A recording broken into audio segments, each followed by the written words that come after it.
Hi guys, my name is Yandra Hargoshezen, and this is how I edit my time lapses with LR Timelapse. Okay, so the first thing you want to do is you want to open up LR Timelapse.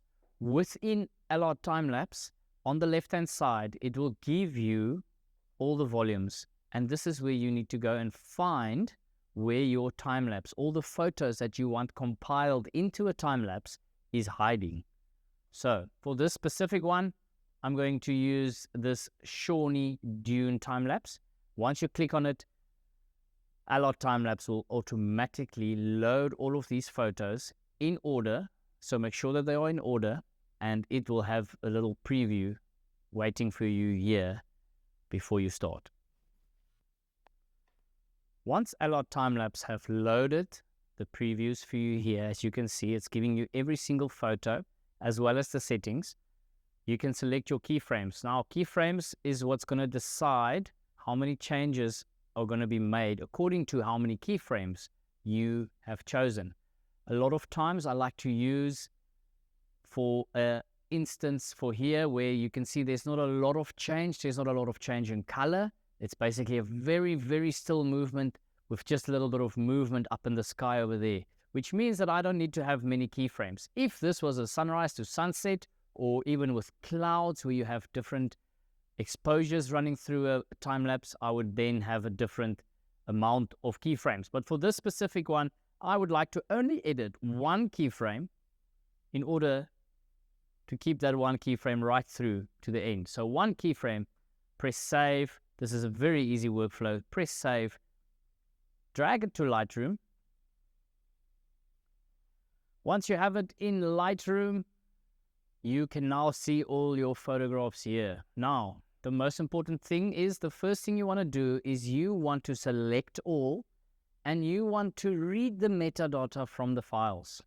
This way, Lightroom can communicate with LR Timelapse and they can both be on the same page. You want to read the metadata from your files, and after you have edited some of your files that will go into this time lapse, you want to save that metadata. So that will come right at the end. So for now, read metadata from files. This will allow us to make sure that all the settings that LR Timelapse have left on the photos, on where your keyframes are, etc., is now being read by Lightroom.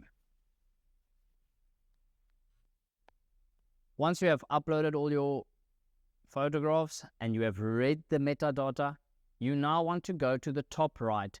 You will see it saying it's giving you the full sequence, but what you want is you want the keyframes. So you want only those photos that are going to be the keyframes in your time lapse to show up.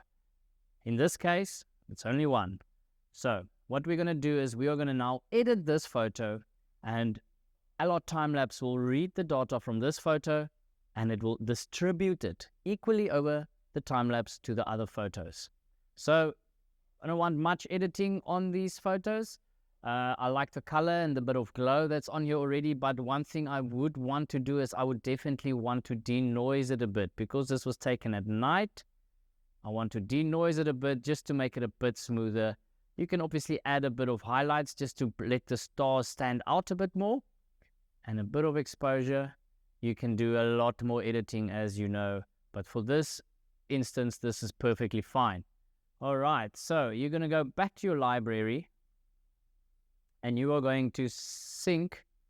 Once you are back, and you can say, away from the keyframes, give me the full sequence.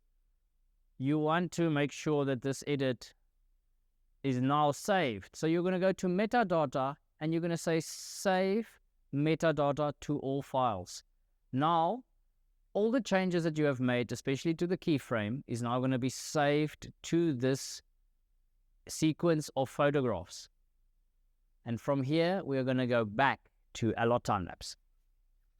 Okay, once we are now, the metadata has been saved in Lightroom, we are coming back to LR Timelapse, where we will now say auto transition. From here, you can see it's getting all the information from Lightroom itself, and it's now reading it into the photographs. You can see a small change there in the color. Small change in the color, and now it's building us some visual previews to show us more or less what this video is going to look like. You can see it's going to build us a time frame here. which will give us a good idea, especially of the exposure and how the light changes over this time. Okay, once you have done the transition where it has given you this timeline, you can now press play and you'll have a small preview as to what your time lapse is going to look like. Now on this specific time lapse, you will see that there is a blast of light there with someone that walked there with a flashlight, which I'm not going to worry about now because there is a tool called Visual Deflicker, and Visual Deflicker will handle all of this for you. So what visual deflickering does, it straightens out these bumps in the exposure that you can see over here. So this bump is going to be solved. Minimalistic, best would be to remove one or two of those very bright images, but for this specific time lapse, I'm not going to do that. We are going to leave it as is.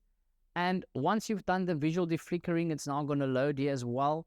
Once you've done the visual deflickering, you now want to go back to Lightroom, where you will then export and render this time lapse. So when you are back in Lightroom, you are in the same sequence still.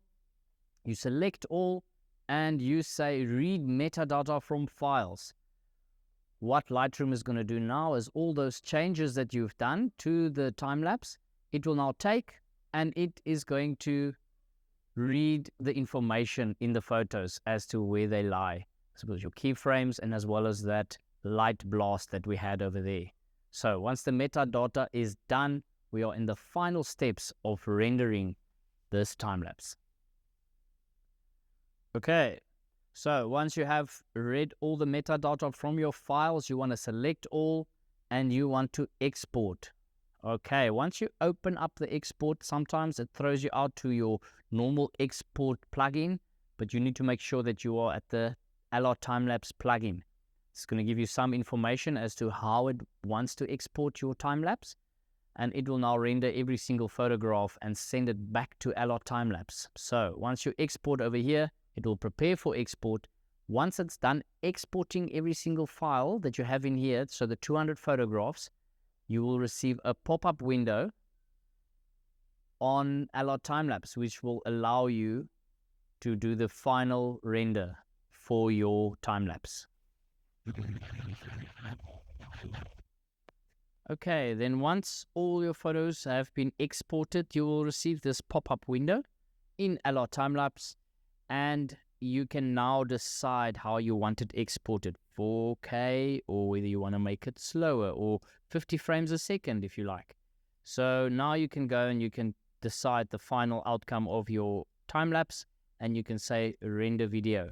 Now once you have done that, you will see that there's a video being rendered here at the bottom, and it will export it to wherever you have chosen to once it's done, and you'll be able to see and use your time lapse.